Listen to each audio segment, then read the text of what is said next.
Nithyanandam, KAILASA LA male team, please settle down. KAILASA Malaysia, male side, turn on the camera. Female side, please come and settle down. We have just 2 minutes to start.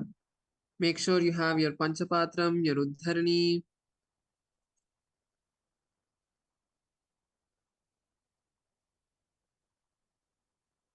Vibhuti on your forehead.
Nithyanandam, it's time for us to begin.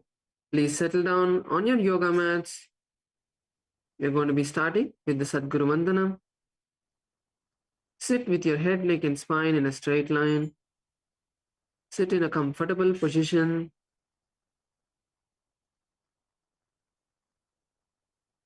Close your eyes. Bring your hands together in front of your heart center in Namaskara Mudra.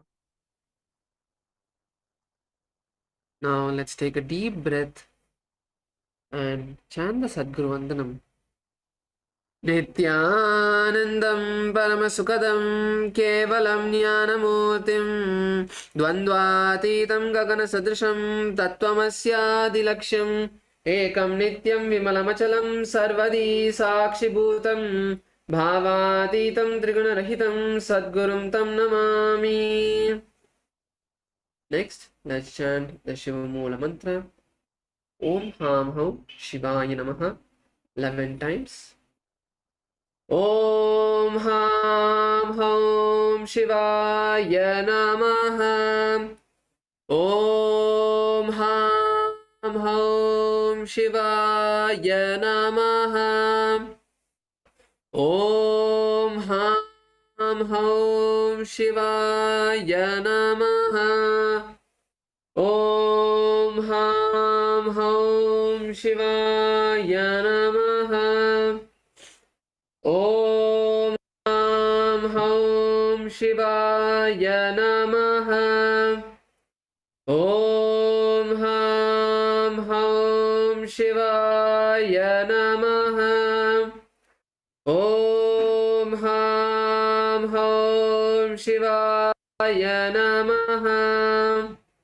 Om Ham Hum Shivaya Namaha.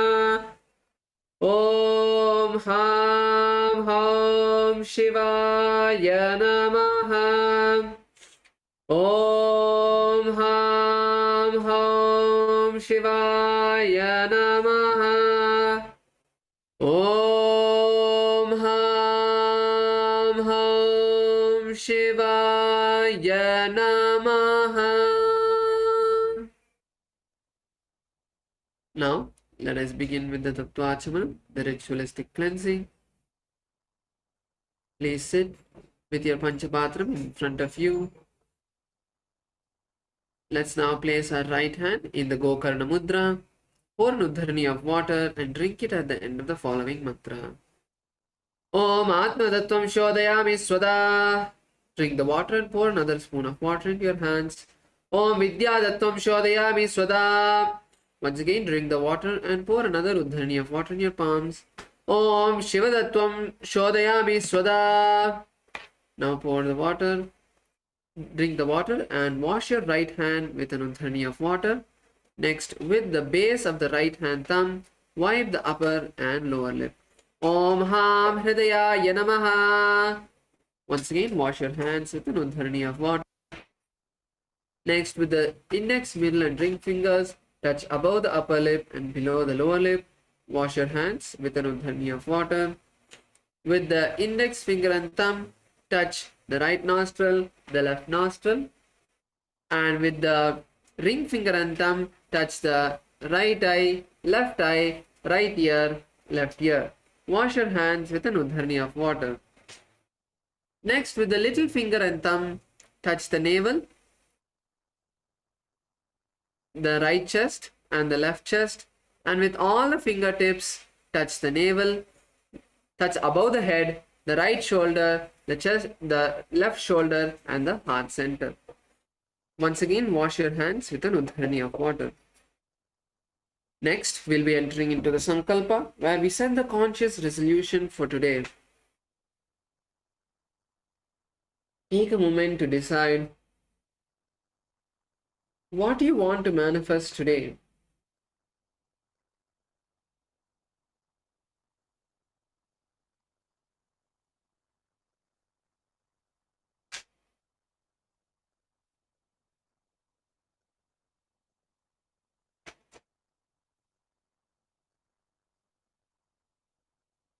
Decide what you want to manifest in each aspect of your life.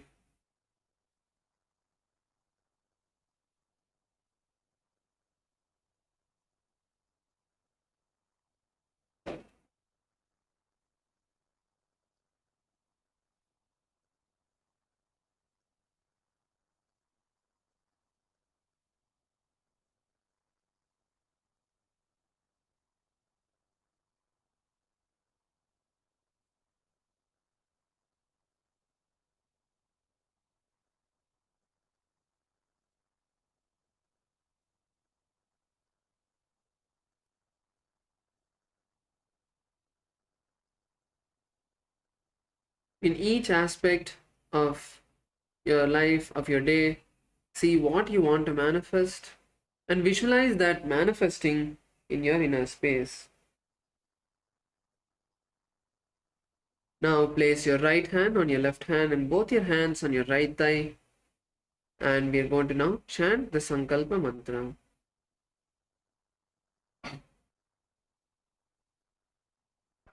ॐ ममोपात्त समस्त दुरितक्षयद्वारा भगवत् श्री नित्यानंद परमशिव प्रीत्यर्थम श्री नित्यानंदेश्वरी परमशिव शक्ति समेत श्री नित्यानंदेश्वर परमशिव प्रीत्यर्थम च शुभे शोभने मुहूर्ते अद्य ब्रह्मणः द्वितीय परार्धे श्री श्वेतवराह कल्पे वैवस्वतमन्वन्तरे अष्टाविंशतितमे नित्ययुगे प्रथमे पादे जम्बूद्वीपे भारतवर्षे भरतखण्डे मेरोः दक्षिणे पार्श्वे शकाब्धे अस्मिन् वर्तमाने व्यवहारिके प्रभवादीनां षष्ट्याः संवत्सराणां मध्ये विश्वावसुनाम संवत्सरे उत्तरायणे लक्ष्मी वेंकटेश्वर ऋतु मेषमासे कृष्णपक्षे षष्ठ्यां शुभतिथौ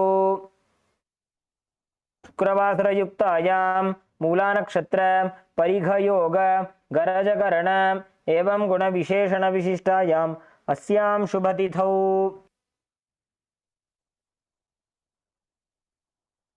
श्री कैलासोन्नतद्वादशान्तः श्यामलापीठारूढ श्री मीनाक्षी सुन्दरेश्वराभिन्नस्वरूप परशिवपुत्र रत्नकुमार गुरुमन्यतुल्यावतार श्री पार्वतीस्तन्यपानलब्ध दिव्यज्ञानविश्रुत सकल निगमागमसारभूत द्राविड वेद प्रवक्त्रे श्रीमत्परमशिव करुणासमधिगत मुक्तामय चतुरश्रयाण गीयमाण छत्रचाम श्रीचिह्नकाहलादि समस्त बिरदावल्यलङ्कृत ज्ञान विज्ञान चक्रवर्ती सर्वजन संघ सद्यो निर्वाण दीक्षा व्यापवर्ग वर्ष विश्रानजीमूत परमत कलभ केसरी शैव सिद्धांत स्थापनाचार्य श्री राजाधिराज पांड्य महाराज गुरु क्षपण शाक्यादि महांधकार निवारण ज्ञान भानु वीक्षणानर्हार्ह ध्वजोच्छेदन पूर्वक श्रीमदृषभध्वज स्थापक शैव समय कर्त्रे सर्वज्ञ पीठारूढ़ श्री जगद्गुरु श्री ज्ञान संबंध देशिक स्वामी वागीश सुंदर माणिक्यवाचक स्वामिनाम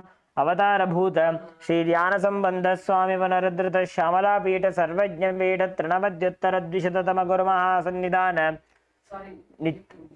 नित्योत्सव नित्य मंगल नित्य कल्याण नित्य रचित कैलास परंपरागत आदि कैलास नित्यानंद पीठ महासंस्थान महासिंहासन पीठ कर्त्रे साक्षात् श्री परमशिव समुद्भूत कपिल महागुरु पुनरुद्रत महानिर्वाणी पीठ अष्टोत्तर सहस्र श्री महामंडलेश्वर साक्षात् श्री परमशिव समुद्भूत श्री महागणपति समारंभ अनवच्छिन्न पीठाधीश्वर गुरु परंपरा प्राप्त अटल पीठ अष्टोत्तर सहस्र श्री अटल पीठाधीश्वर धर्म मुक्ति स्वर्ग पुरस्वर्ण पीठ त्रयोविंश गुरु महासन्निधान कैलास परंपरागत आदिपीठ सर्वज्ञ पीठ जगद्गुरु श्री कैलास पुनरुद्धारक श्री कैलास परमाचार्य श्रीमत् परमहंस परिव्राजकाचार्य वर्य सच्चिदानंद प्रणव स्वरूप श्रोत्रिय ब्रह्मनिष्ठ श्रीमज्जगद्गुरु श्री भगवत श्री नित्यानंद परमशिव श्री ज्ञान संबंध Desika परमाचार्य स्वामिनां प्रीत्यर्थम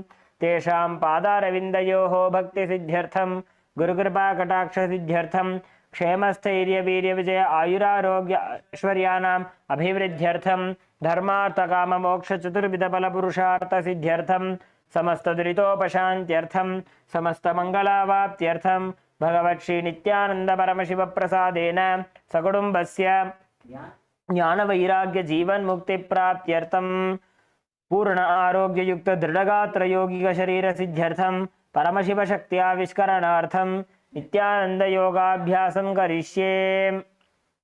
Please wash your hand with an uddarni of water. Om upasprishya. Yes, now let's all place our Panchapatram and Dharani to the side and stand up on our yoga mats.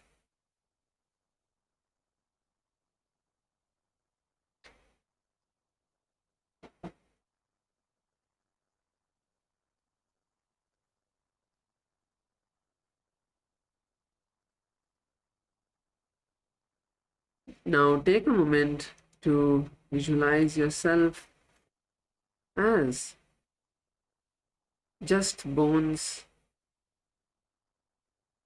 Your entire body has now become a skeleton.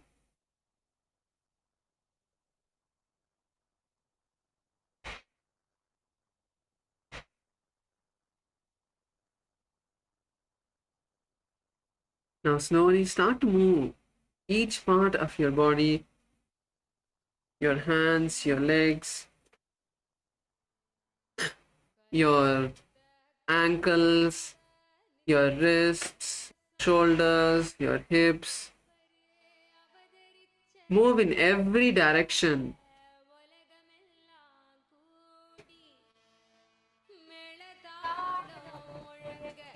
Start slow and slowly increase the speed, increase the intensity. Each part of your body is individual, is separate. Don't have any pattern in the way you're moving. Move your body randomly in every direction.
ஆன்மீகமா மாற்றிவிட மன எண்ணும் அந்த எண்ணும் அதை தாண்டும் நிலை காட்டிவிட சிவனே இறங்கி இந்த பூமிக்கு வந்தானடி அவனே வணங்கி இந்த நன்னால கொண்டாடடி நித்திய சிந்து சிரிப்புள்ள பூலோகமே நித்திய ஆனந்தமாகுதடி நித்திய சொல்லும் ஒரு சொல்லி தேடி வந்த தெய்வ வாழ்க்கையும் கூடுதடி சிவனே இறங்கி இந்த பூமிக்கு வந்தானடி அவனே வணங்கி இந்த நன்னால கொண்டாடடி நித்திய சிந்து சிரிப்புள்ள பூலோகமே நித்திய ஆனந்தமாகுதடி. Last few moments. Move your body intensely.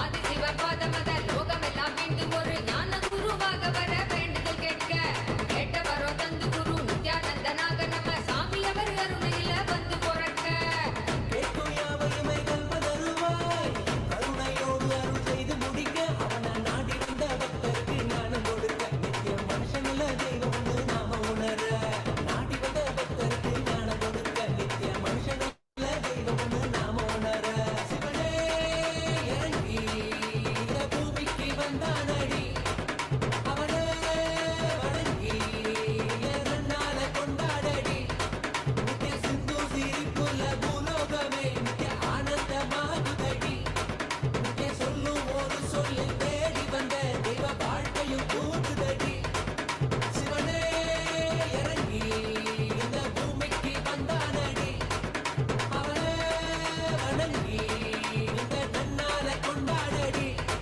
நித்திய சிந்து சிரிப்புள்ள பூலோகமே நித்திய ஆனந்தமாகுதடி நித்திய சொல்லும் ஒரு சொல்லி தேடி வந்த தெய்வ வாழ்க்கையும் கூடுதடி சிவனே இறங்கி இந்த பூமிக்கு வந்தானடி அவனே வணங்கி இந்த நன்னால கொண்டாடடி.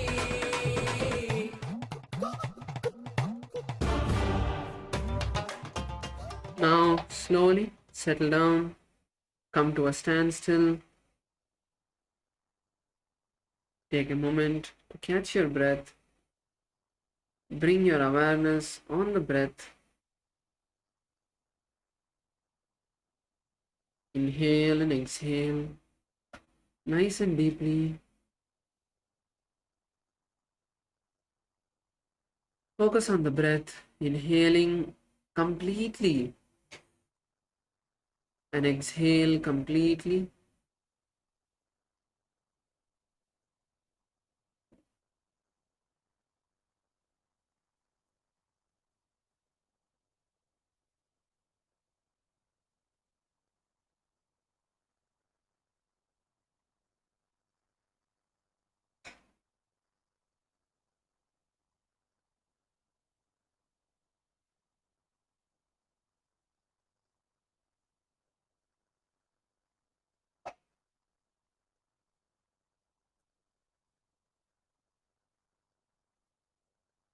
Inhale and exhale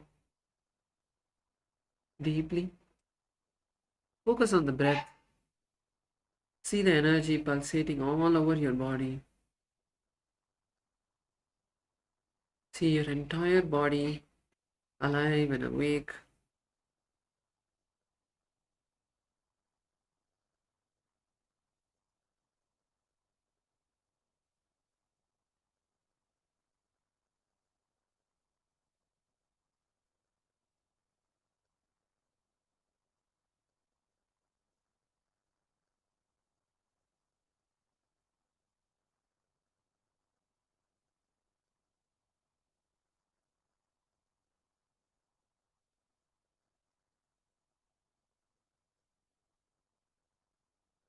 See your body slowly settling down, relaxing.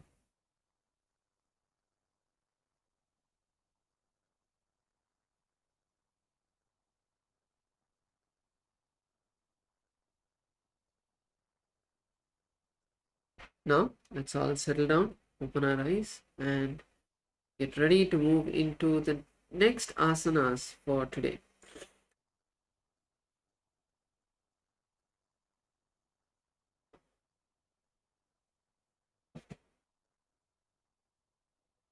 Yes, so today we're going to be beginning with Gomukhasana.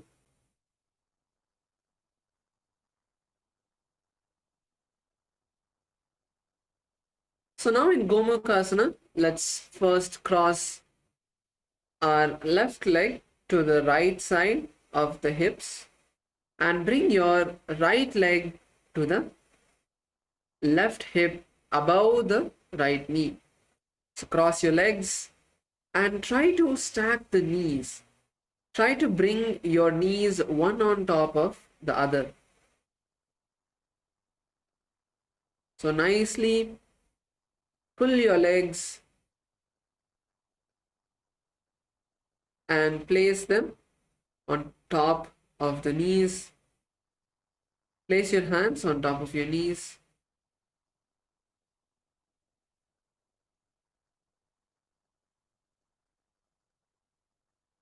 This is Gomukhasana. Now we are going to perform the Sheetkari Kumbhaka.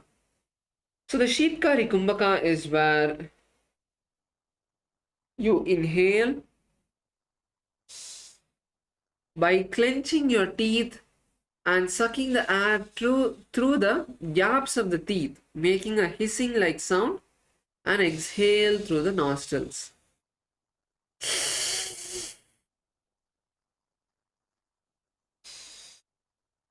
Take a nice deep breath as you pull the air through the teeth and exhale through the nostrils. So as you inhale, when you completely inhale, hold your breath for a moment.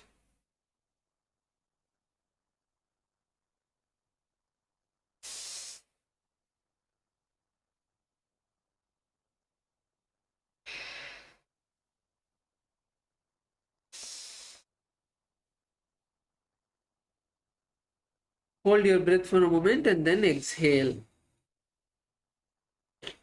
And once again, inhale through the clenched teeth.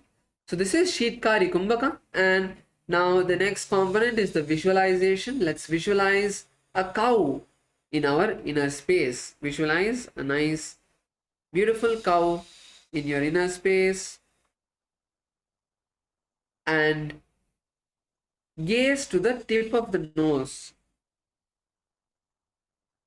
Gaze to the tip of the nose.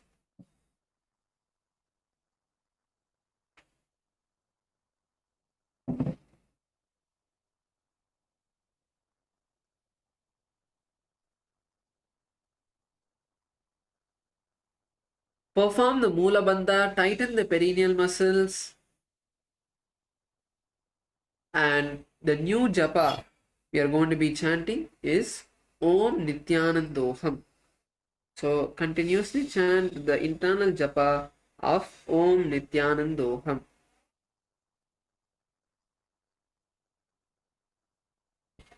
सव्ये दक्षिणगुल्फं तु पृष्ठपार्श्वे नियोजयेत् दक्षिणेऽपि तथा सव्यं गोमुखं गोमुखं यथा. Yes. Now we'll move to the next asana, which is Anusuyasana. So in Anusuyasana, we are going to sit in the same position. The legs are going to be seated, placed in the same way. Now just bring your hands and hold the big toes with the index and middle fingers. This is Prana Mudra. Hold your big toes in Prana Mudra.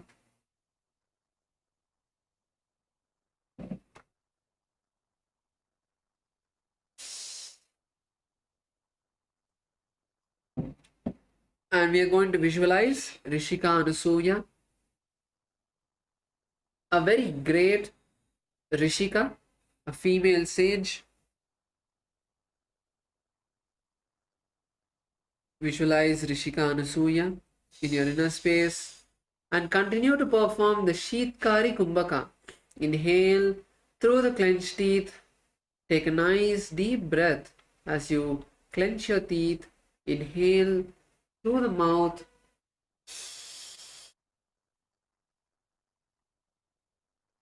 Hold the breath there for a moment. And when you can't hold on anymore, exhale through the nostrils. So focus on the pranayama aspect as well and the visualization.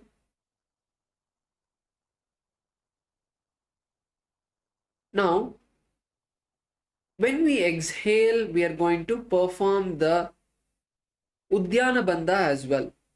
So inhale through the clenched teeth, hold the breath there for a moment, slowly exhale through the nostrils when you can't hold on anymore, and pull the stomach in and up nicely. Pull the stomach in and up nicely.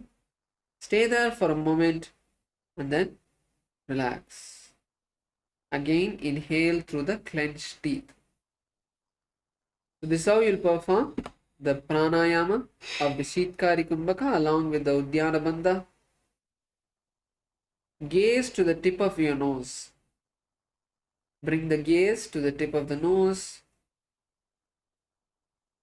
and chant the japa internally. Om Nithyanandoham.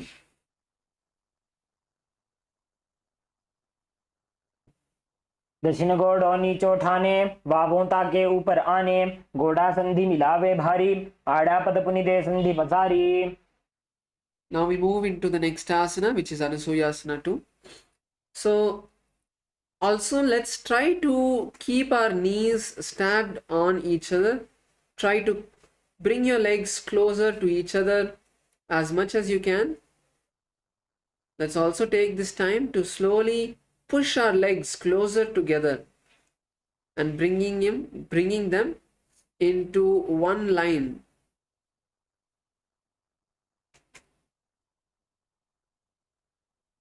So now let's move into Anusuyasana 2. Now bring your hands behind your back.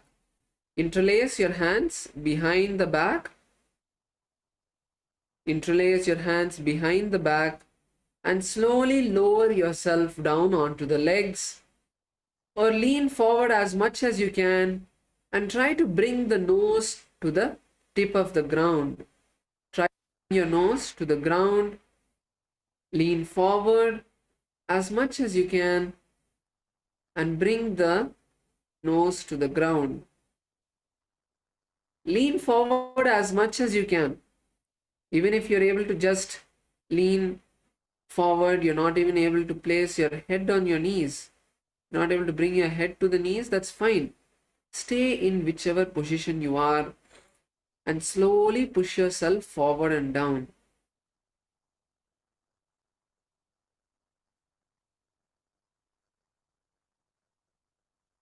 Continue to perform the Shitkari Kumbhaka.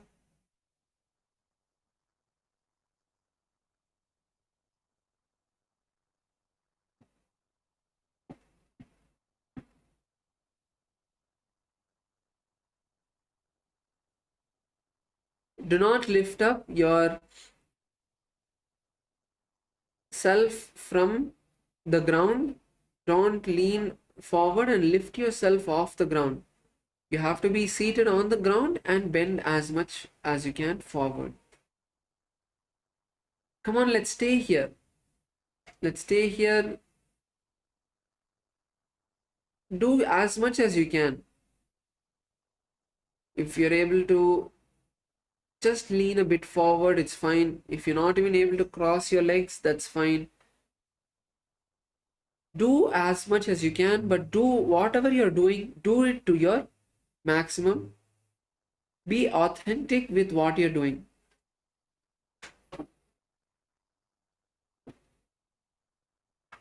Slowly lower yourself down. Visualize Rishika Anasuya. And we are going to be performing the Shitkari Kumbhaka. As we inhale through the clenched teeth and exhale through the nostrils, holding the breath in between. Gaze to the tip of the nose once again.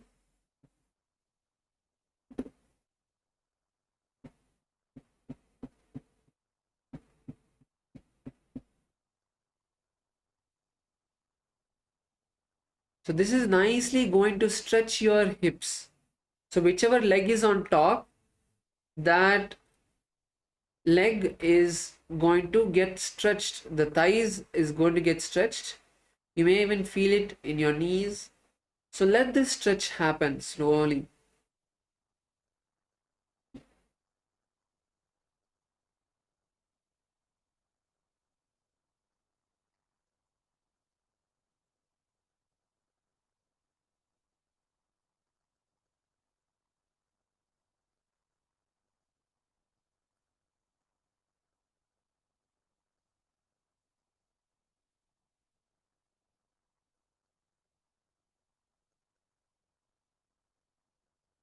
Let's chant the japa Om Nithyanandoham as we perform this asana.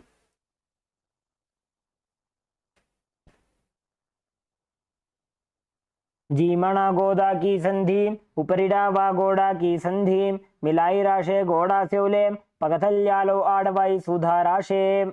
Yes, now you can all raise up. Stretch your legs in front of you. Before we move into next asana, let's just shake our legs out. Many of you are feeling a little discomfort in your legs. Just shake your legs out, shake your knees out. Keep your hands on your knees and just bounce them.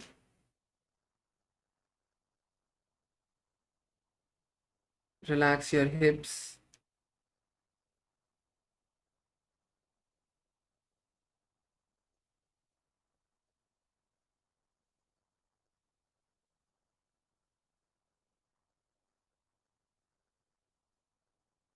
Yes, now let's move into the next asana, which is Garudasana 2. So now in Garudasana 2, we are going to bend the left leg, bend your left leg and keep it by the perineum, and the right foot on the ground and bring the knee to the chest.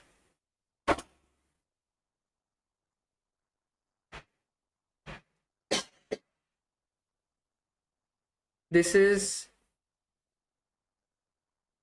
Garudasana 2. Keep your hands on your knees.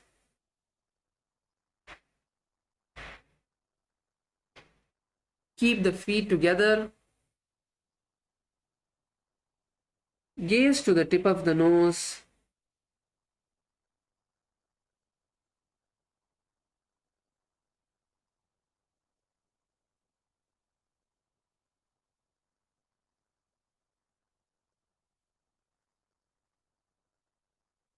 Now visualize Lord Garuda in your inner space. Lord Garuda is the vehicle of the Vahana of Lord Vishnu. Powerful eagle. Continue to perform the Sheetkari Kumbhaka. Inhale through the clenched teeth. Take a nice deep breath and exhale. Hold the breath, and then when you can't hold on anymore, exhale through the nostrils. This will completely cool your body.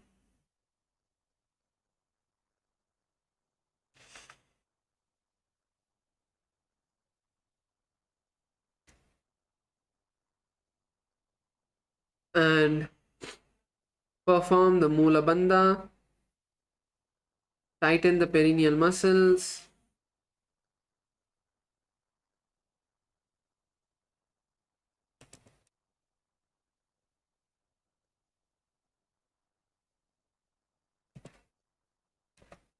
And chant the japa Om Nithyanandoham.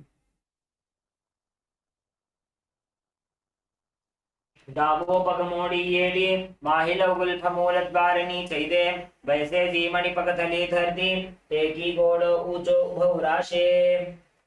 Now continue to stay in the same position. Now we are going to change one thing alone, which is we are going to now sit on the left heel. So bring your left heel under the perineum and sit on your left heel.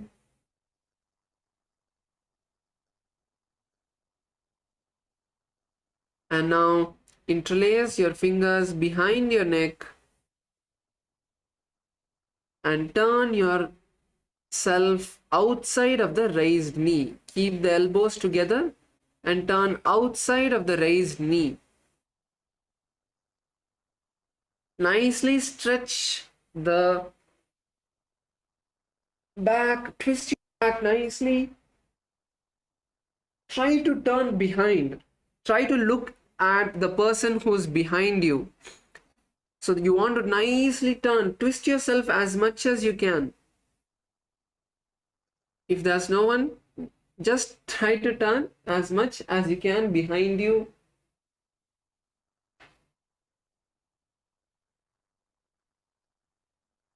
Stretch your shoulders, stretch your back. Use your knees to help you push yourself backward. Kamalama, unga முழங்கால் சேர்த்து வச்சுக்கோங்கம்மா.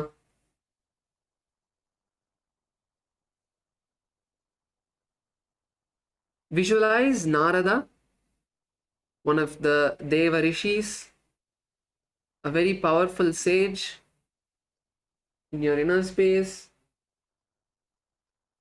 Gaze to the third eye. Gaze to your third eye.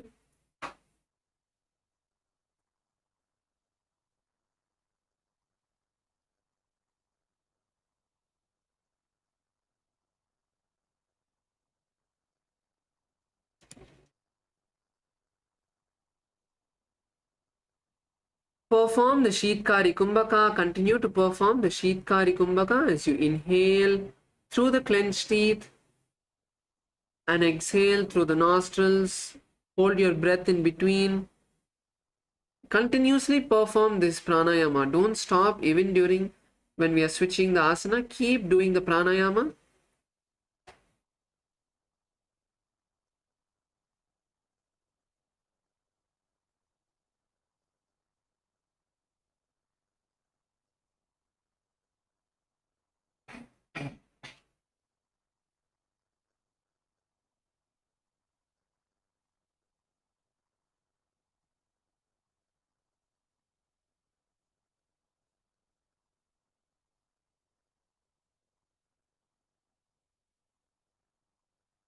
And perform the Mula Bandha, tighten the perineal muscles and chant the japa Om Nithyananda, Om Nithyanandoham. इष्टिजुवामपकथली केरी भूपरिता ही लगावे फेरी गोड़ा सुधो भणो है जोई दछिपा शितीरा शे सोई. That's good. All of you held. That's good. Now sit on the ground, bring the foot in front of you, and now raise that foot. So raise your left foot onto the right thigh. We're moving into the next asana, which is Matsya Pitakasana. So raise the left leg onto the right thigh. Keep your knees as close to you as possible. Now with the right hand. So right hand, index and middle finger, hold the right big toe.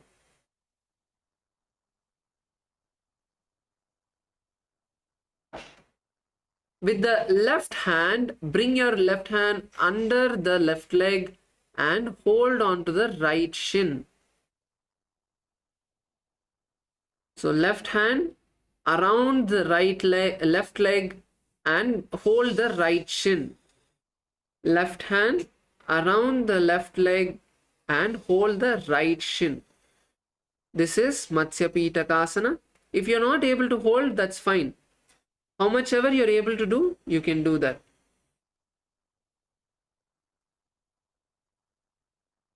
So in this asana, try to hold on to your legs. That is the first focus. Next, Visualize Lord Vishnu in the form of a Matsya. The Matsya Avatara. The Matsya Avatara is where Vishnu became a fish incarnation. So visualize a large fish in your inner space, or if you know the Matsya Avatara, how he looks, you can visualize that as well. Gaze to your nose, gaze to the tip of the nose.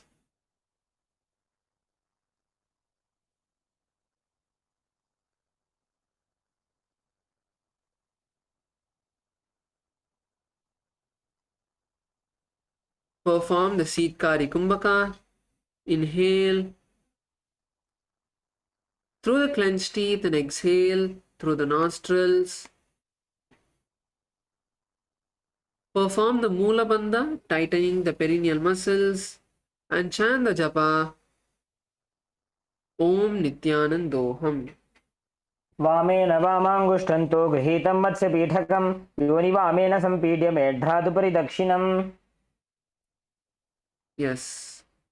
So now we are going to be moving into the next asana, which is Gomukhasana on the opposite side.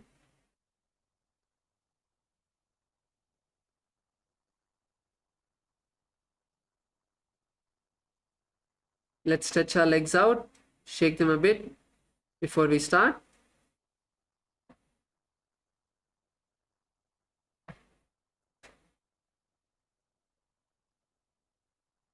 Now let's enter into Gomukhasana on the opposite side. Now this time bend the right knee, bringing the right foot to the left hip. Right foot to the left hip and left leg above the right leg and bringing the leg to the right hip. So left leg to the right hip, bring it above the left leg. Try to stack the knees, bringing the feet one on top of the other.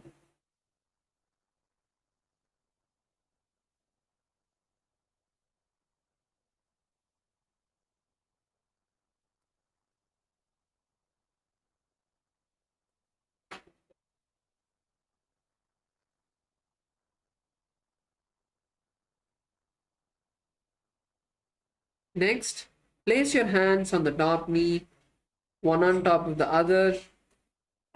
This is also Parashamudra. Visualize a cow in your inner space. Visualize a cow in your inner space and gaze to the tip of the nose. Bring your gaze to the tip of the nose. Let's continue to perform the Sheetkari Kumbhaka.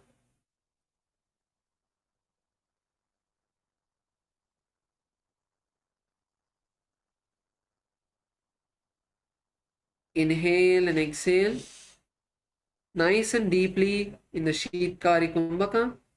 Tighten the perineal muscles and let us chant the japa Om Nithyananda Paramashivoham. सर्वे दक्षिणगुल्फं तु पृष्ठपार्श्वे नियोजयेत् दक्षिणेऽपि तथा सर्व्यं गोमुखं गोमुखं यथा. Now move to the next asana. Continue to be seated. In the next asana we are going to perform, which is Anusuyasana. Hold your big toes with the index and middle fingers. This is Prana Mudra. So hold your big toes in Prana Mudra. So try to start remembering these components. Try to remember what is Mula Bandha, Udyana Bandha, Jalandhara Bandha. What are the mudras, the various pranayamas. Try to start remembering them so that as you start remembering each part of this, you will start memorizing the entire sequence. So you'll not even need later on, you'll not even need someone to come and instruct you on how to do. For example, one day you're in a rush, you will still be able to do the entire Prathama Vinyasa Krama in 20 minutes without seeing anything, without needing anyone to help you. You'll be able to easily perform the yoga and then go to your next routine. If you have time, you have an hour, then you'll sit slowly relaxed and do it. So try to start keeping note mentally of all of these asanas, of all of the various asanas. So now coming back to the Anusuyasana, we are going to perform the Udyana Bandha along with the Sheetkari Kumbhaka. So inhale through the clenched teeth, hold the breath over there for a moment, and then when you can't hold on, exhale and pull the stomach as much in as possible and stay there for a moment. Pull your stomach as much as you can in and stay there for a moment, and then inhale again through the clenched teeth. Chanli Aya, that's good. Your Udyana Bandha is very good. Your stomach is very clean, that means. That's good, Aya. So in this asana, gaze to the tip of your nose and chant the japa Om Nithyananda Paramashivoham. दक्षिण गोड़ो नीचो उठाने बाहों तागे ऊपर आने गोड़ा संधि मिलावे भारी आड़ा पद पुनि दे संधि पसारी. So let's move into the next asana, which is Anusuyasana 2. So in Anusuyasana 2, we are going to continue to visualize Rishika Anusuya and be seated in the same position. Now let's perform the Parashamudra behind us. So Parashamudra behind us means interlace your hands behind you and slowly lean forward and down and try to bring the forehead to the ground. Try to bring your nose to the ground. Lean in front as much as you can. First step is bringing your forehead to the knees. Try to bring your forehead to the knees. If you're able to do that, put your chin in front of the knees. Bring your chin in front of the knees. And if you're able to do that also, then pull your back above the knees. You can slightly come to the side and touch the forehead to the ground. Go step by step, whichever step you are in, do as much as you can.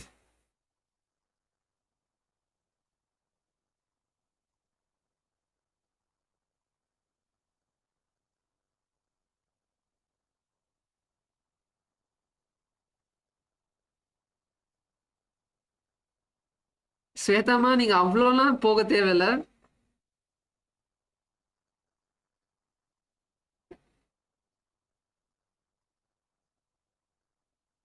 லைட்டா நீங்க சைட்ல போனா பிரச்சனை இல்லை. So நீங்க வந்து for example உங்க left முட்டி மேல இருக்கு இல்லையா இப்போ, ஸோ நீங்க ரைட் பக்கமா கொஞ்சோண்டு நவுந்தீங்கன்னா உங்க முட்டியை தாண்டி உங்க தலையை கீழே கொண்டு வர முடியும். நீங்க லெஃப்ட் பக்கமா நீங்க போகக்கூடாது. ஸோ லெஃப்ட் கால் மேல இருக்கும்போது லெஃப்ட் பக்கமா நீங்க வந்து கீழே போக ட்ரை பண்ணீங்கன்னா இன்னும் கஷ்டமா தான் இருக்கும். நீங்க கொஞ்சம் ரைட்டுக்கு வந்து முட்டியோட இன்னொரு பக்கத்துல இருந்து நீங்க கீழே போனீங்கன்னா அப்போ கொஞ்சம் ஈஸியா இருக்கும். அந்த பக்கமா கொஞ்சம் கீழே போனீங்கன்னா இன்னும் கொஞ்சம் ஈஸியா இருக்கும். So in this asana, let's continue to perform the Sheetkari Kumbhaka and chant the japa Om Nithyanandoham. जीमणा गोदा की संधि उपरेड़ा वा गोड़ा की संधि मिलाई राशे गोड़ा से उले पकथल्यालो आड़वाई सुधा राशे. Slowly raise up. Let's stretch our legs in front of us. Give it a shake. Relax your knees.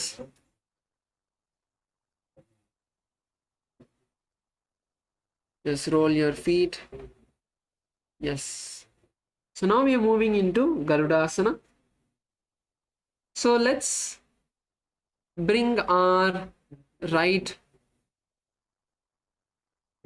leg to the perineum and the left foot next to it, with the foot on the ground and the knee by the chest.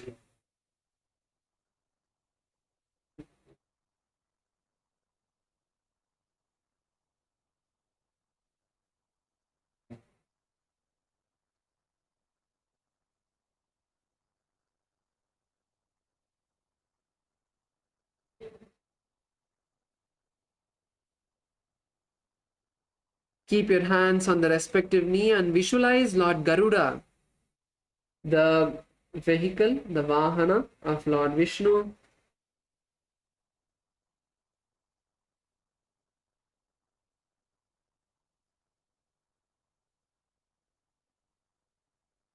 Continue to perform the Sheetkari Kumbhaka. Inhale through the clenched teeth. Hold your breath.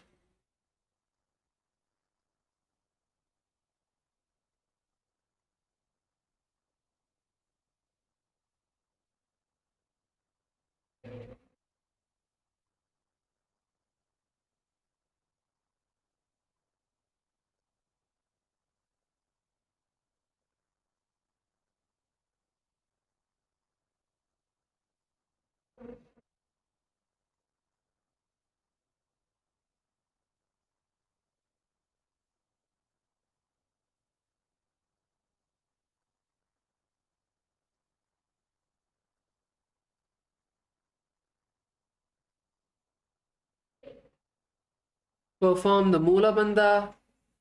Gaze to the tip of the nose and chant the japa Om Nithyanandoham.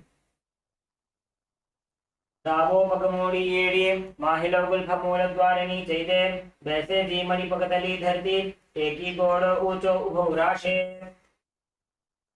Yes, now let us raise ourselves and sit on to the right heel. Please sit on your right heel. Now interlace your hands behind the head. Bring Parashamudra behind your neck. And now turn outside of the left knee. So this time once again, turn. Use your knees as a support point to push yourself and turn back as much as you can. Try to turn to the wall behind you. Try to look at the person behind you. So turn nicely. Use your knees to stretch your shoulders, stretch your back. Push yourself as much as you can.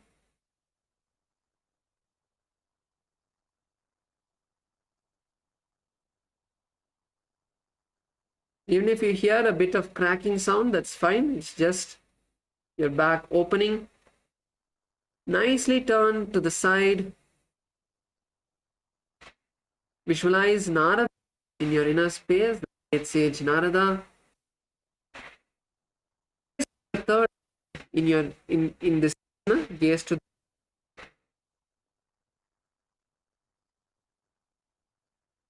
continue to perform the Sheetkari Kumbhaka. Inhale through the clenched teeth and exhale through the nostrils.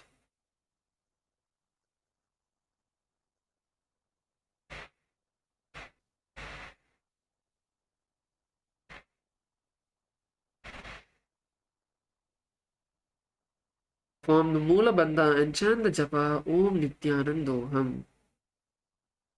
इष्टिजु वाम पगधली केरी भूपरी ताहि लगा वे फेरी घोड़ा सुधो खड़ा है जोई दक्षिपा क्षिति राशे सोई. Now relax, slowly turn out. Remove your leg from under you. And now raise the right leg and place it on the left thigh. Raise your right leg and place it on the left thigh.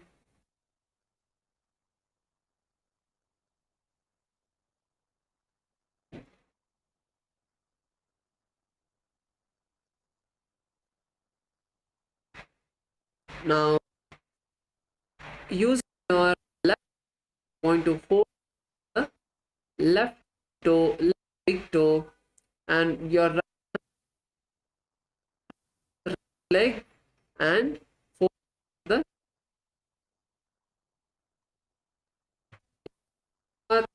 lift your legs up, ma. Yes. And now wrap your and hold on to the shin. Yes, that's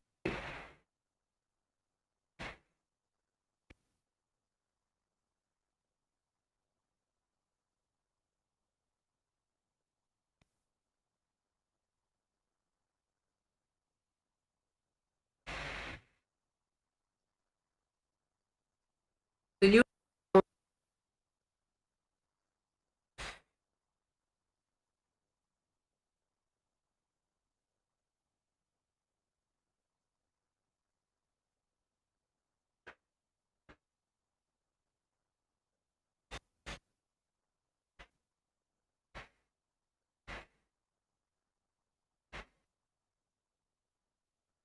Gaze to the tip of your nose. Perform the bandha in the perineal muscles and chant the japa Om Nithyanandoham.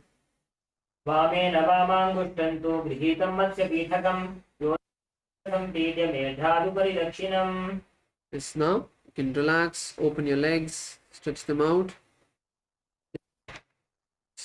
The knees. Next asana.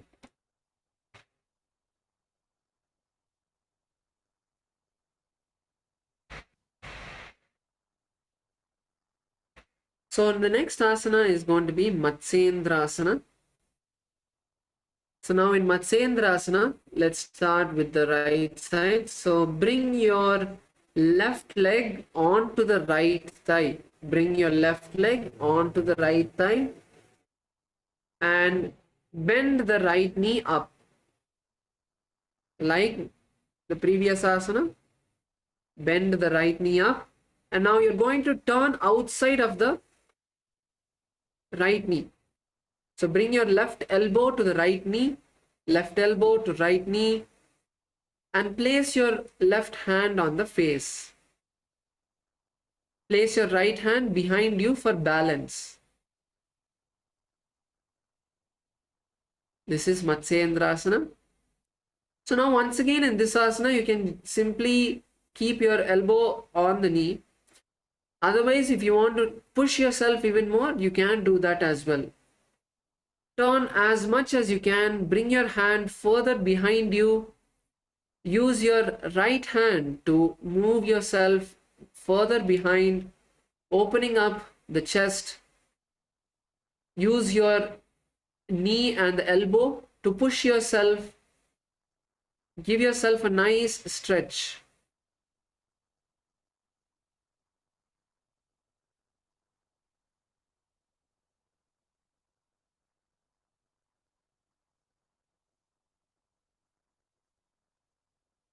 Visualize the great sage Matsyendranatha, who is one of the masters of the Hatha Yoga. Gaze to the third eye. So as you're turning behind, gaze to the third eye. Continue to perform the Sheetkari Kumbhaka. Inhale through the clenched teeth and exhale through the nostrils. Perform the Mula Bandha, tightening the perineum, and chant the japa Om Nithyanandoham.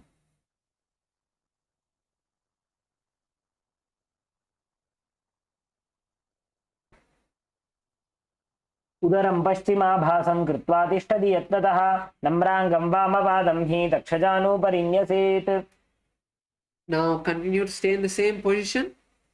Stay in the same position. Now we are going to stretch the left hand to the foot, right foot. So stretch the left hand to the right foot and slowly raise the right hand and bring it to the face. This is Kubhasana. So for some of us who are not able to perform this, let's first focus on twisting ourselves outside the leg. So you need to bring that back mobility first, so you can hold on to your knee and pull yourself. Hold on to your knee, keep your hands on the ground, it's fine. You don't need to raise your hands. Keep your hands on the ground and push yourself.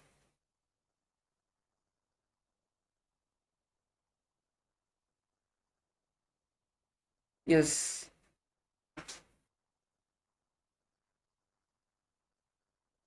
Yes, Chenli Aya, that's good. The Aya next, Chenli Aya on the blue mat. Aya, your hand has to come from outside the knee.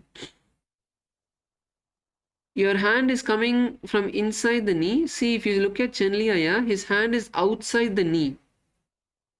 Your hand also has to come outside of the knee. Chenli Aya, you are doing correct. You are doing correctly.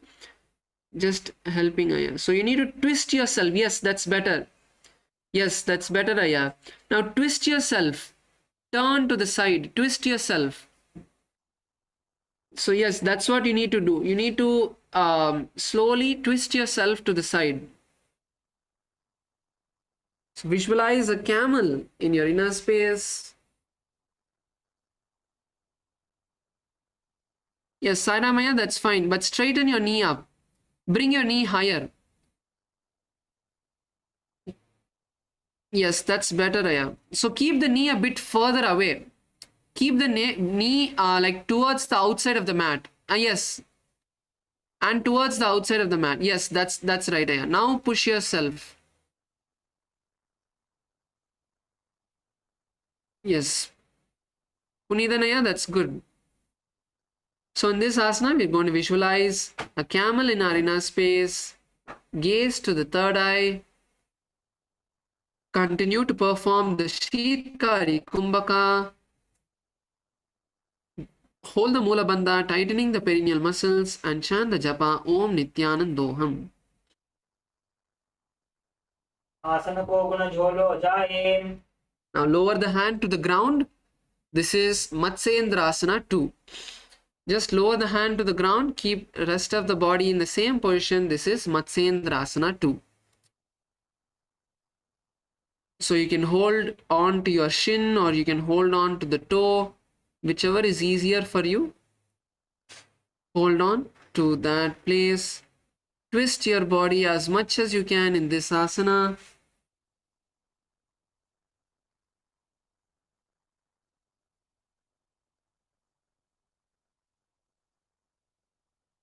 Visualize the great sage Matsyendranatha in your inner space. Continue to perform the Sheetkari Kumbhaka. Inhale through the clenched teeth and exhale through the nostrils. Perform the Mula Bandha, tightening the perineum, and chant the japa Om Nithyananda Paramashivoham. मत्स्येन्द्रपीठं जडर प्रदीप्तिं प्रचण्डमण्डलखण्डनास्त्रम् अभ्यासतः kundalini प्रबोधं दण्डस्थिरत्वं हि ददाति पुंसाम्. Slowly relax, stretch your legs down.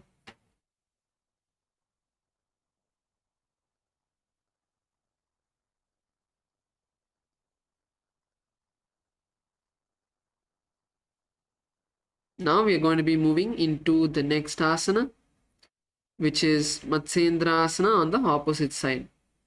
So last time we did on the right, we twisted ourselves to the right. This time let's twist ourselves to the left. So this time place your right leg on the left thigh, right leg on the left thigh, and bend the left knee.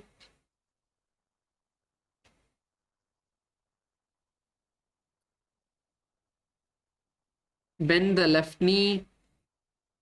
Now turn outside of the left knee, bring the right elbow to left knee, right elbow to left knee, and hold the left knee. Sorry, push the left knee with the right elbow and turn behind you. Turn behind you. Keep your hand, left hand behind you for balance. Left hand behind you for balance. And now push yourself as much as you can. Visualize the great sage Matsyendranatha, who is the master, one of the masters of the Hatha Yoga.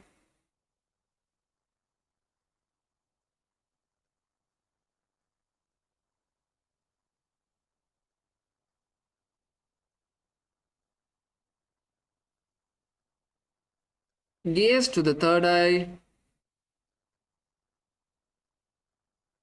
Continue to perform the Sheetkari Kumbhaka. Inhale and exhale through the clenched teeth.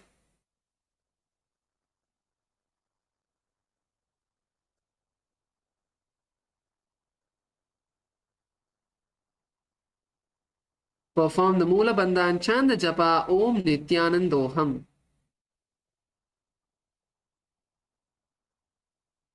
उदरं पश्चिमाभासं कृत्वा तिष्ठति यत्नतः नम्राङ्गं वामपादं हि दक्षजानुपरिन्यसेत्. Yes, the next asana is Ubhasana. So let's lower the the right hand to the left leg. Hand to the left leg. And now take your left hand behind you and bring it to your face. This is Kubhasana. So let's perform this as much as we can. Balance. So the more you twist yourself to the side, the more you'll be able to balance.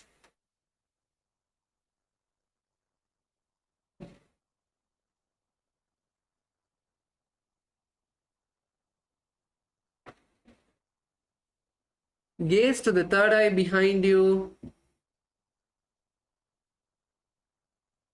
Visualize a camel. Gaze to the third eye. Continue to perform the Sheetkari Kumbhaka, inhaling through the clenched teeth and exhale through the nostrils.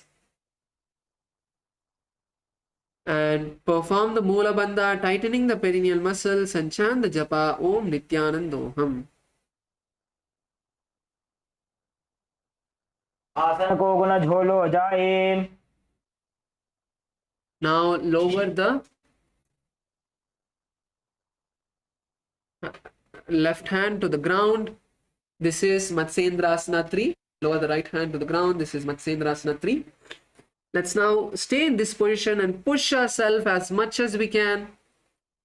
So this is the last asana in this position. So let's stay in this position and push ourselves as much as we can. Turn outside to the side. Also, if bringing the knee to the ground is comfortable for you, you can do that.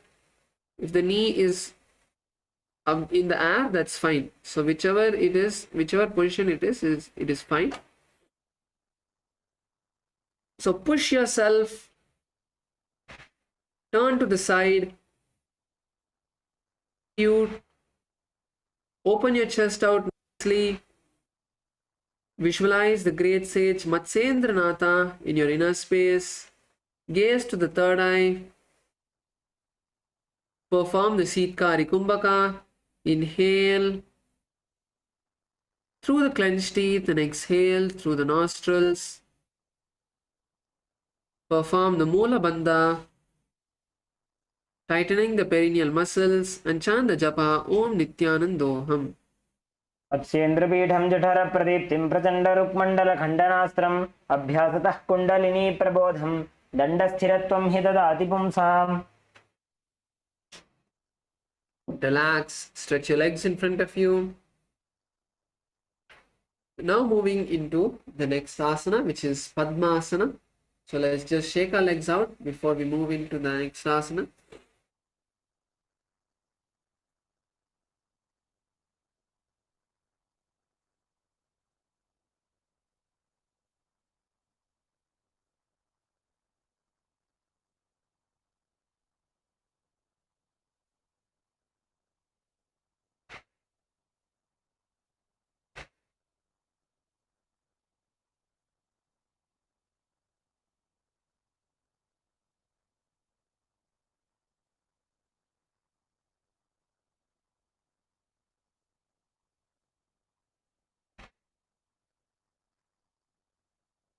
Yes. So the next asana is Padmasana.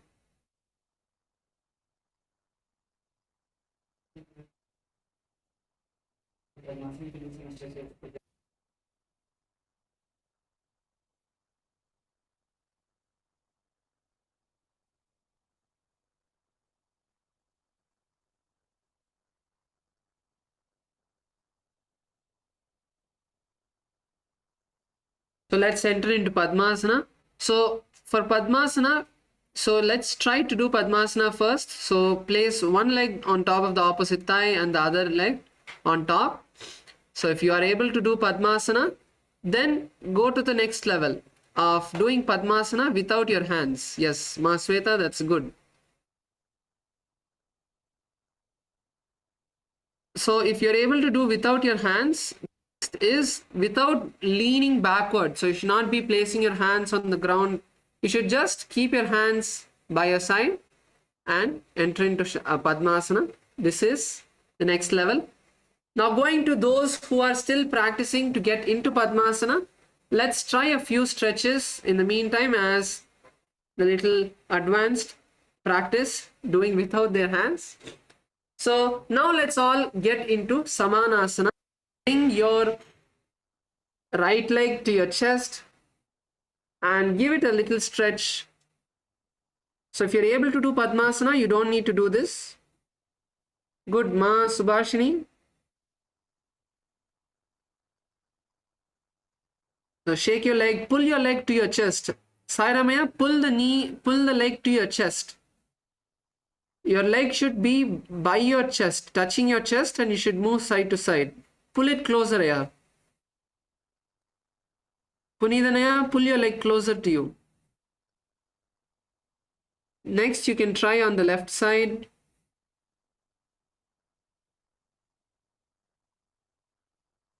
Kamalama, நீங்களும் பண்றீங்க சூப்பர்மா.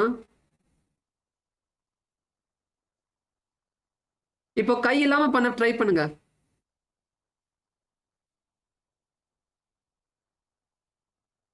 So pull your leg all the way to the chest. Your leg should be touching your chest. So try on the right. Shake it a bit on the left, and then we can try the Padmasana once again. So once again, place your one leg. You can use your hands itself. So lift one leg, place it on the thigh. Take your other leg and bring it on top. Yes, Punithanaya, that's good. Sairamaya, are you able to do? Yes. Is your knee hurting in this asana? Oh, a little bit. Okay. Do Padmasana.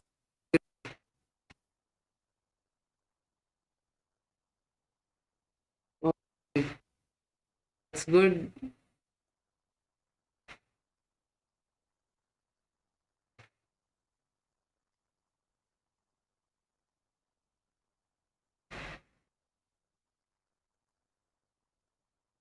Ma Aruna முடியலையாமா? So ஒரு கால் மேலே போட்டுட்டீங்க, இன்னொரு கால் மேலே எடுத்து கொஞ்சம் try பண்ணுங்க.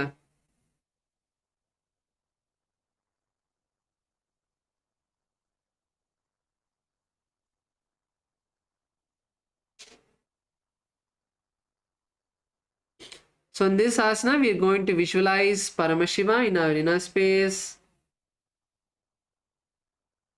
Visualize Paramashiva in your inner space and gaze to the tip of your nose.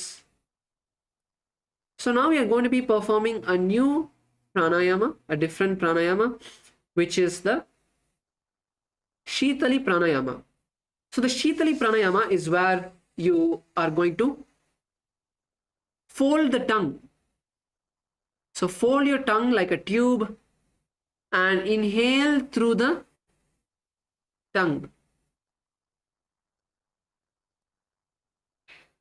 Nice and long, deep breath and exhale through the nostrils. No need to hold the breath over here in this asana. Just focus on the inhalation and exhalation.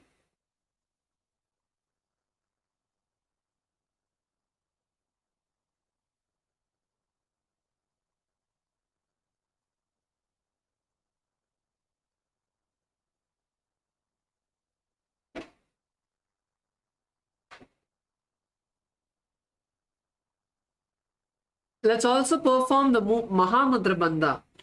So now inhale, lock the chin to the chest in Jalandhara Bandha.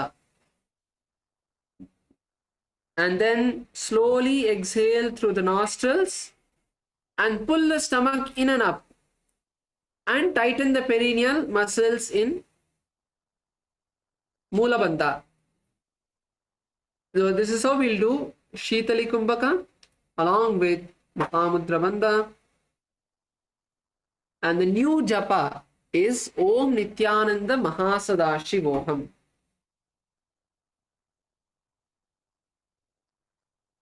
आसनं द्विविधं प्रोक्तं पद्मं वज्रासनं तथा ऊर्ध्वोरुपरि चेत् धत्ते उभे पादतले यथा. Yes, now cross your hands. Hold on to the opposite side. Cross your hands in and hold the big toe with the prana mudra. This is Padmasana 2. Visualize Goddess Parvati, Devi Paramashiva Shakti in your inner space. Gaze to the tip of the nose.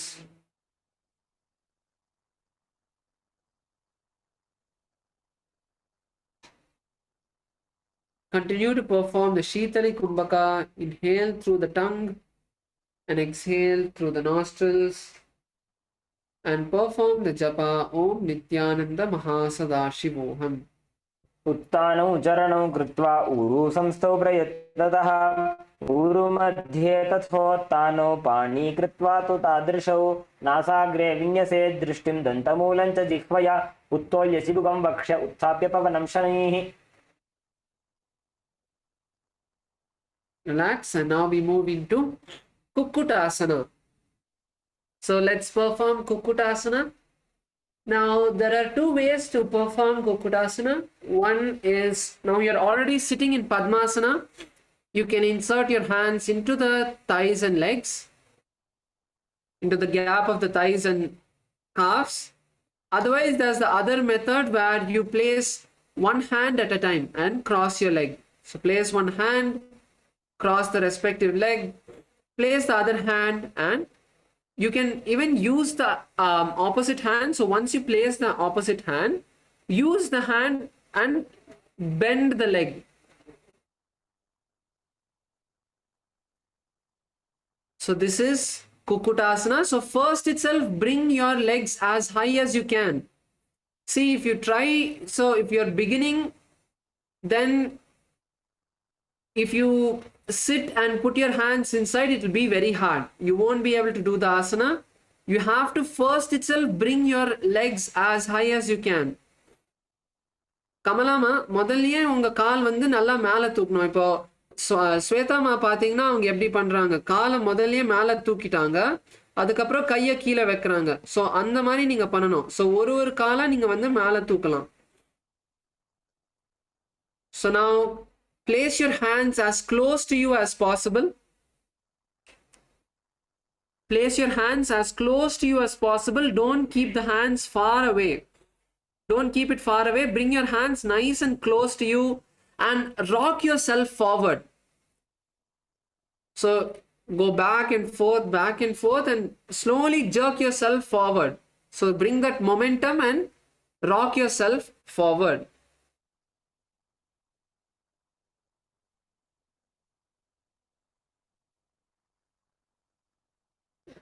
Generally, Aya, you can do one leg at a time, Aya. You can cross one leg at a time instead of trying to insert your hands.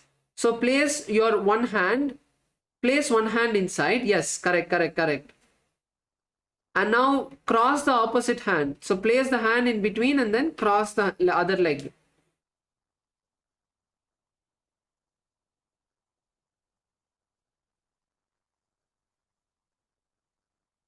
Yes, that's good. Now rock yourself up.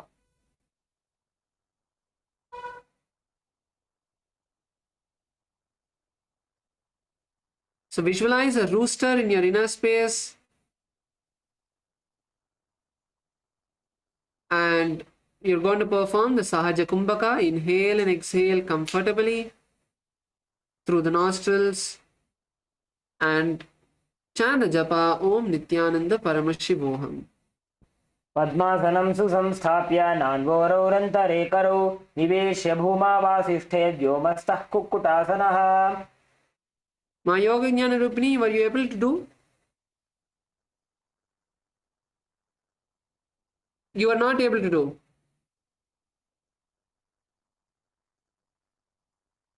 Can just give a thumbs up. Were you able to do? Yes? No? Oh, you were able to do. That's good. Yes. So now let's move into the next asana, which is Baddha Keki Asana. So now in Padmasana, let's come on to our knees. In Padmasana, come on to your knees. Place your hands in front of you and come on to the knees. Now turn your hands backward.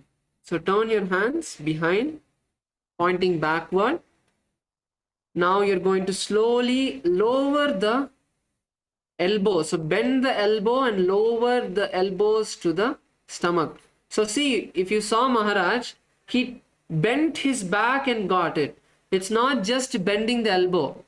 You have to bend your back and bring it. So crunch yourself forward and bring the elbow to the lower part of the abdomen. So you don't want the stomach. You don't want to bring your hand to the stomach because your stomach is soft.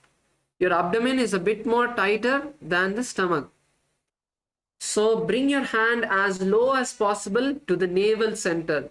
Like to the navel center. So that area is good. And now slowly lean forward, lift the head off the mat, and then lift the legs up.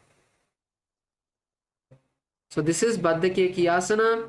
The main focus is keeping your elbows at your stomach without slipping. And also, if you are bringing your hands too close to your legs, you won't be able to lift up. Sairamaya, your legs and hands are very close. You need to bring your hands forward. Walk your hands forward. Yes, that's better. Now lean forward. Yes. Yes, Chenliaya, that's good. That's good. Your elbows are slipping out. That is why you're not able to do. Bring your elbows closer. See, keep the hands wide, but bring the elbows closer.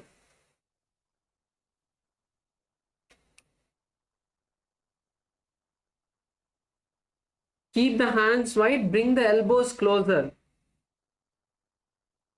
So bring your elbows together.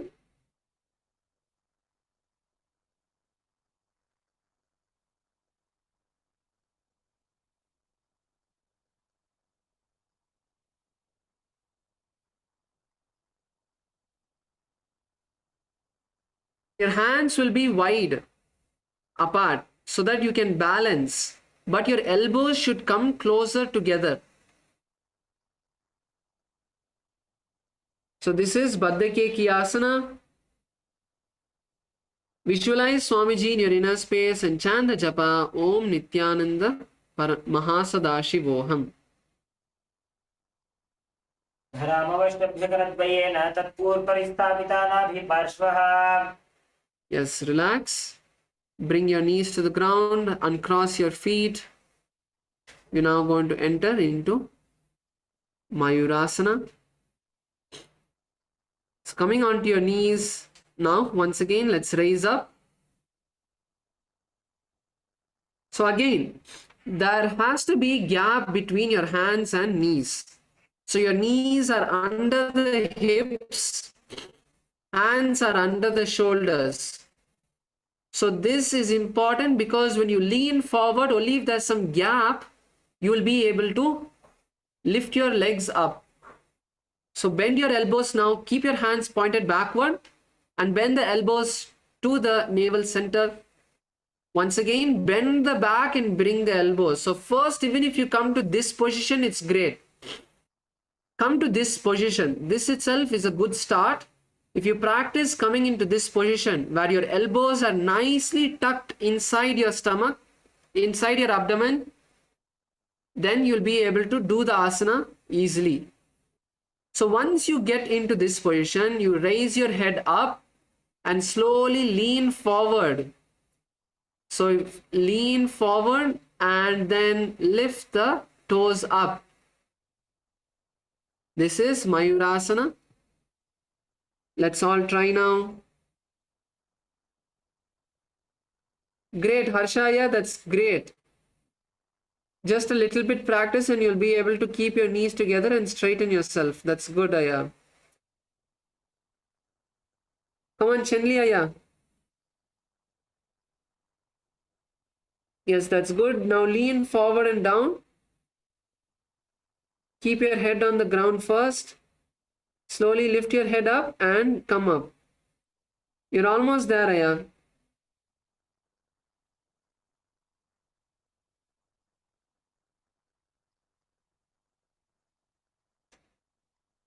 So once again, in this asana, visualize a peacock in your inner space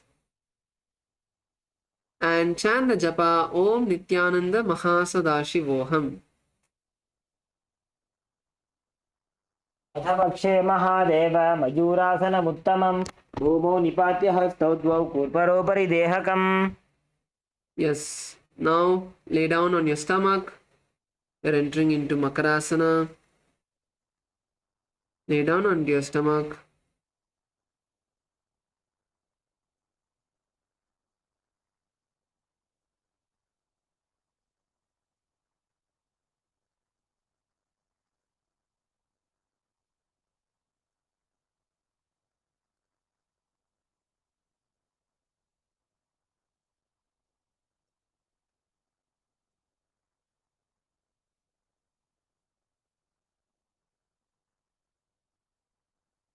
Visualize a crocodile in your inner space. Keep your toes wide apart. Keep your toes pointed to the side and legs wide apart. Keep your legs pointed side and the legs wide apart. So your legs are like a crocodile's mouth. Open the legs wide apart. கமலமா உங்க காலை வந்து கொஞ்சம் தள்ளி வச்சுக்கோங்க. So கால் வந்து ரெண்டு பக்கமா பார்க்கணும். இப்போ ஸ்வேதாமாவோட கால் எப்படி இருக்குன்னு பாருங்க. சுபாஷினிமா நீங்களும் உங்க கால் வந்து கொஞ்சம் தூரமா வச்சுக்கோங்க. S.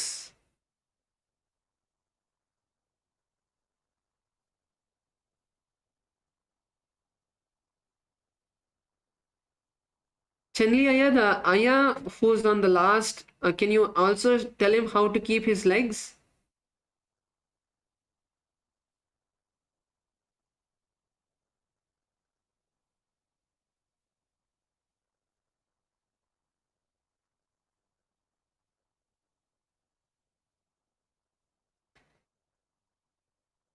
So in this asana, we are going to chant the japa, Om Nithyananda Mahasadashivoham.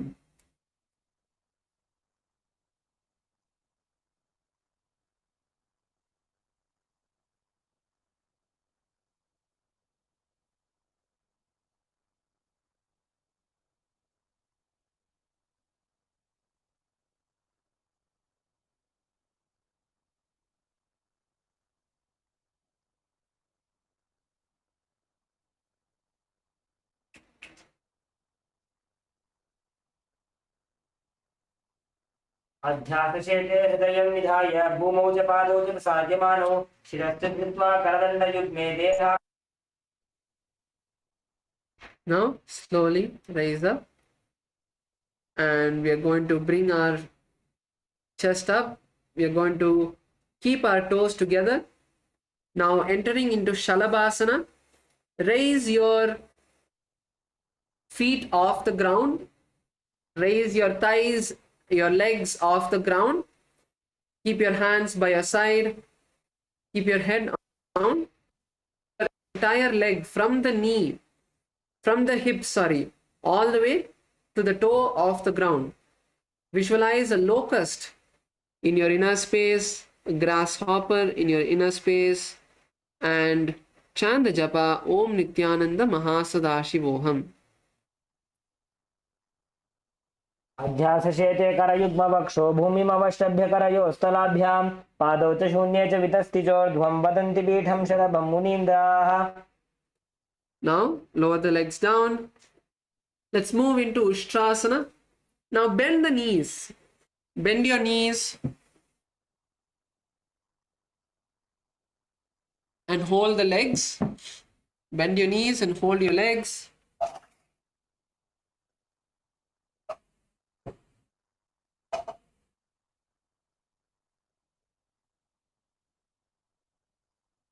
Now we are going to pull our legs down as much as we can. Saramaya, try this asana and see if this is making your knee hurt or if it's better.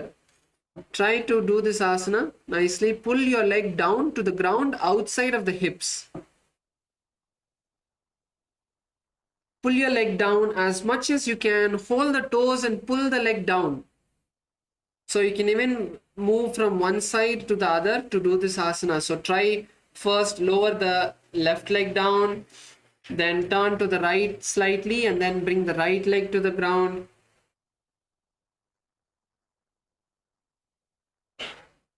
Try to touch your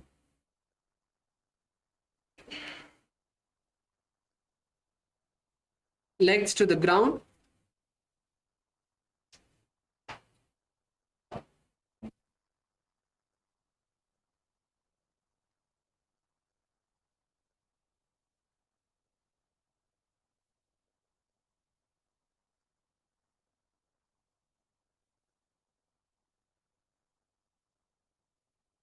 So this is Ushtrasana. Let's visualize a camel in this asana. Try to lower your legs as much as you can and chant the japa. Om Nithyananda Mahasadashivoham. अध्यासशेते पदयुग्मव्यस्तं पृष्ठे निधायापि धृतं कराभ्याम् आकुञ्चयेत् सम्यक् उदरास्य गाढम् उष्ट्रं च पीठं योगिनो वदन्ति. Yes, now we move into the next asana, which is Dhanurasana. Now continue to hold on your feet. Hold on to your feet and lift your legs as high as you can.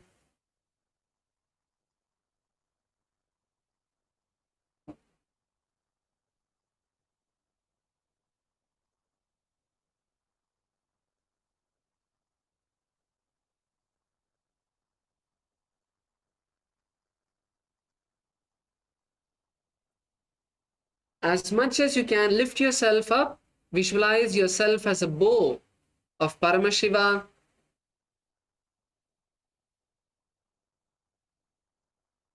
And gaze to the third eye. Lift yourself up. Gaze to the third eye. Pull yourself as much as you can. And let's chant the japa. Om Nithyananda Mahasadashivoham. प्रसार्य पादौ भुजदण्डरूपौ करौ च पृष्ठे धृतपादयुग्मं कृत्वा धनुस्तुल्यविवर्तिताङ्गं निगद्य योगी धनुरासनं तत्. Lower yourself down and let's come to a seated position.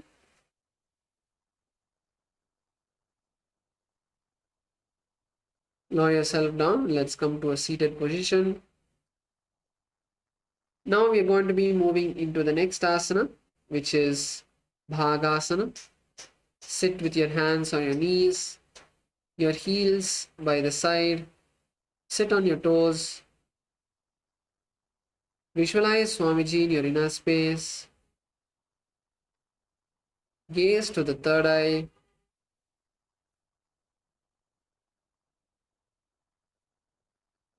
Perform the Sahaja Kumbhaka. Inhale and exhale.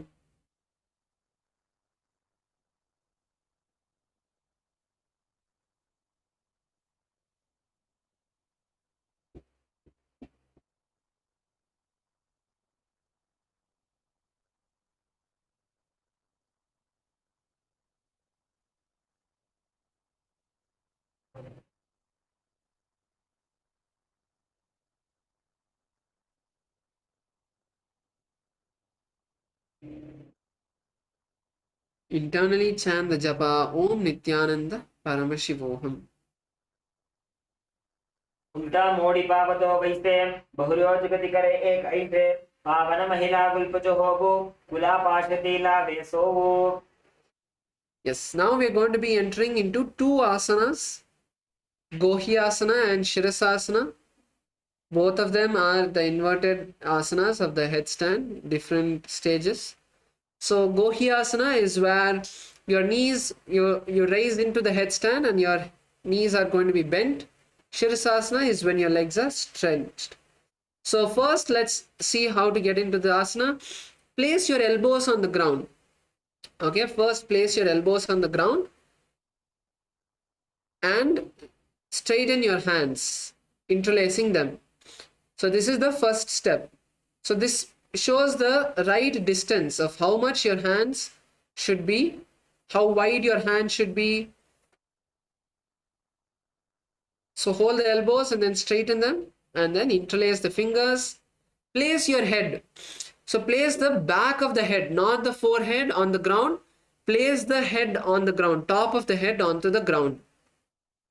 Now lift your knees up and walk forward Lift your knees up and walk forward. You can keep your heels up. No need to focus on that. Your focus is bringing the hip above the head. Bring the hip above the head. When you come to this position, you can try to raise your legs up.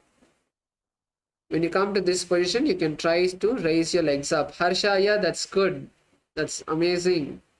Slowly stay there. Slowly raise your legs up. So you can use the support of the wall. Chenliya, yeah, that's good. Even the ayah next to you, oh, you rolled. So that's good. Go slow. Go slow. So, Sairamaya, come on. Walk your legs forward. Wait, Punithanaya, wait. Don't jump so fast. Okay, good. You stayed there. But your hips have to come above the head.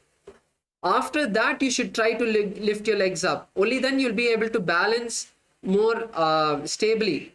Sairamaya, come on. You're doing correct only. Walk your legs further. Walk your legs further. Walk your legs further. More. Walk your legs more. Closer, Aya.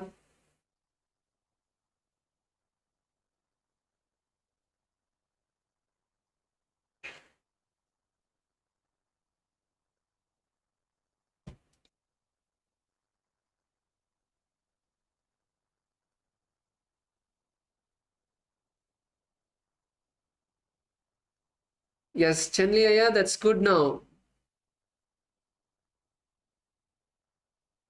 That's good.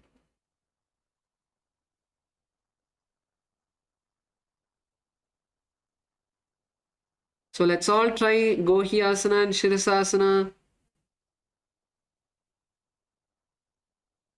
Chenli, Aya, you can help the other Aya also. So the Aya on the light pink mat, he didn't do.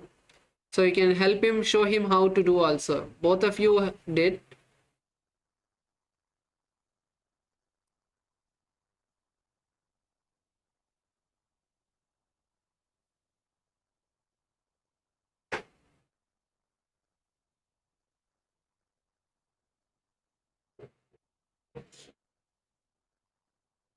Come on, Punithanaya.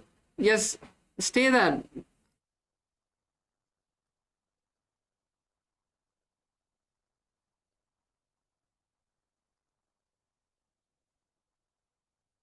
So maybe you can partner up. Sairamaya, why don't you come and help Punithanaya and then he can help you. Come and stand behind Punithanaya. Don't hold his leg. Stand behind him. Stand behind him. Sairamaya, stand behind him. You're standing in front of him. Stand behind him, and when he kicks his leg, you should hold it. So when he kicks his leg, you hold it. Come on, Punithanaya.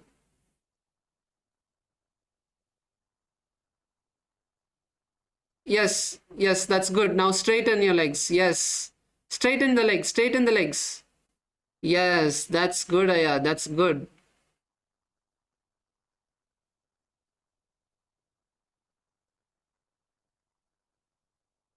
Yes, now switch and do. Punithanaya, now you help Sairamaya.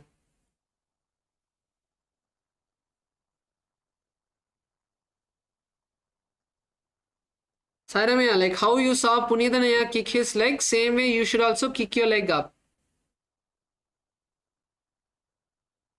Punithanaya, go closer.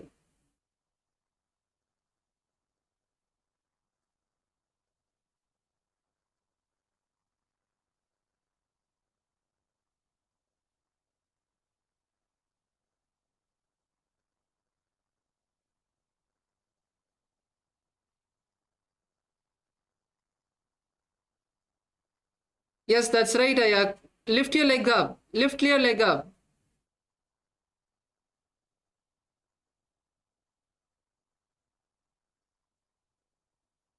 Yes, that's right. That's right. Slowly straighten your leg.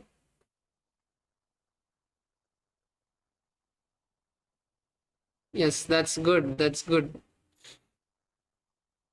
Yes. So in this asana, we're not going to be visualizing Swamiji in our inner space and Chant the japa Om Nithyananda Paramashivoham.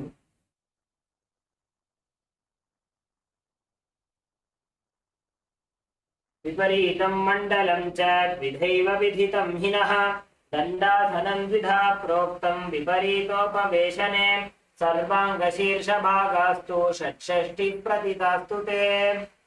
Super. Kamalama, supera பண்றீங்க.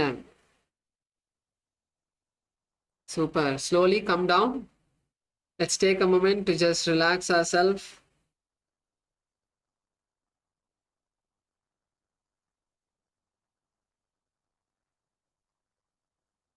Superma. Aruna Shivamaima, supera பண்ணீங்க.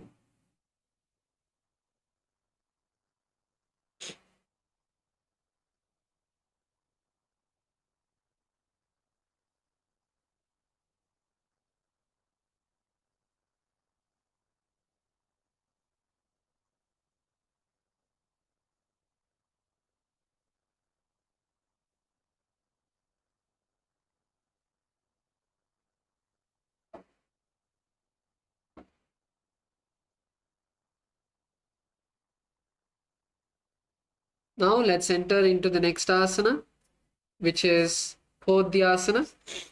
So now in Podhyasana, what we are going to be doing is slowly bring your hands underneath your legs and slowly raise the legs up. And try to bring your legs to your forehead. So this is Podhyasana. So hold your legs wherever you can, and now we're going to perform the Bhastrika Kumbhaka.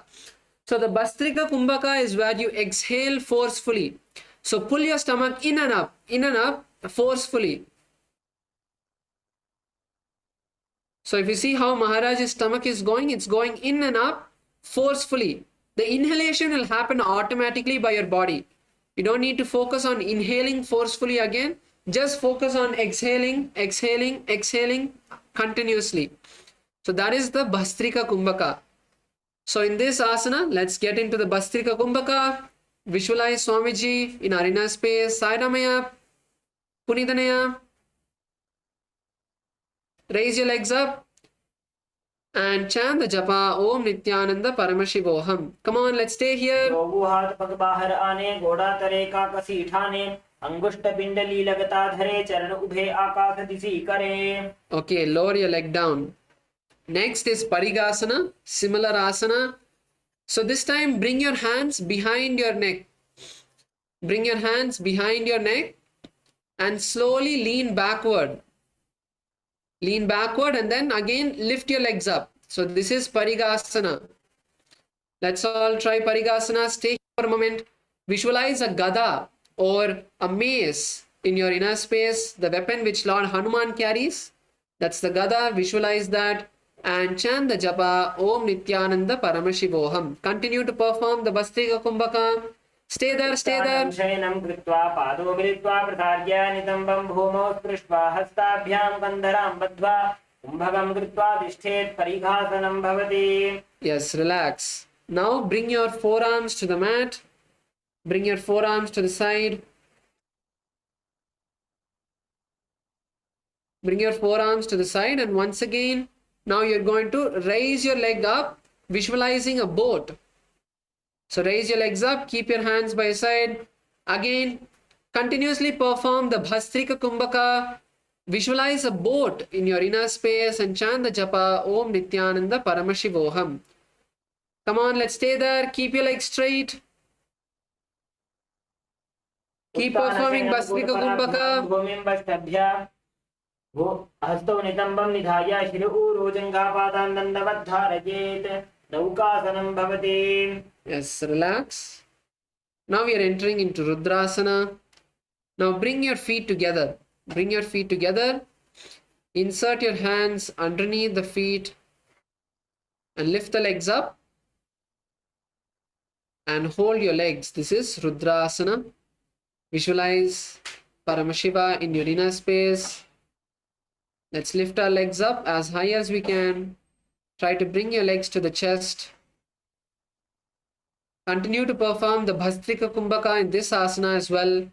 Exhale forcefully, repeatedly. Chant the japa Om Nithyananda Paramashivoham. पगधले संपोट करी हाथस्यो पग उचागी पगा का अंगूठा दो वो लेबू परली का नीता लगे. Now lay down on your back, keep your knees bent, keep the feet on the ground. Hold your, not hold, touch your heels. Touch your heels with the fingertips, and you're going to lift your hips up as high as you can. This is Unmukha Pitasana 2. Let's all lift our hips as high as we can.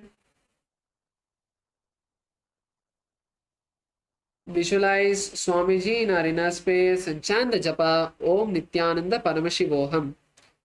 Paunidenia, come on, lift up. ऊर्ध्वे च जानुनी कृत्वा श्रवेत्वोर्ध्वमुखं तथा उत्थाप्य हस्तौ तिष्ठेत्तु पीठ उन्मुख नामके. Lower the hips down. Stretch your legs. Now we enter into Shavasana. Keep your hands by your side. Adjust your shoulders, your back, your legs.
Completely relax your body, unclutch from any thoughts you're having. Just focus on relaxing your body now. Any pain, discomfort you're having, this is the best time to use to bring your awareness to that part. Give that part healing with all of the energy that you are having this intense high space after the yoga. It's a very powerful time to manifest powers, to do the power manifestation. Your body is charged with prana. Physically, you may be feeling a bit tired, but your entire inner system is completely charged with prana, with the energy. Your thoughts are low. So it's the best time to connect with Paramashiva and use this time to heal your body.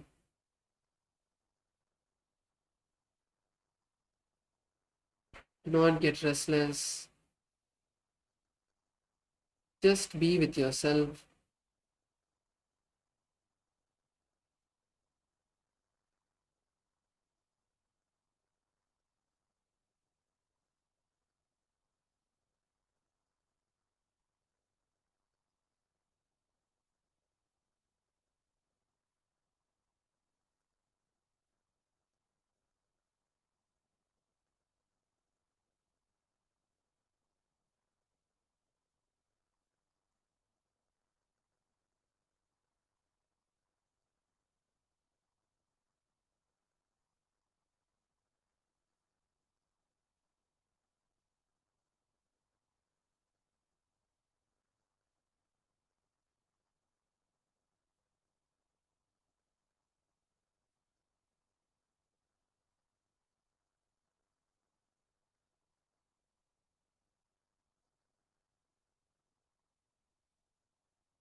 Come back to yourself. Let's move our hands and legs. Slowly bring your knees to your chest. Bend your knees. Hold your legs with your hands. Rock from side to side. Roll up into a comfortable position. Keep your eyes closed. Bring your hands together in front of your heart center.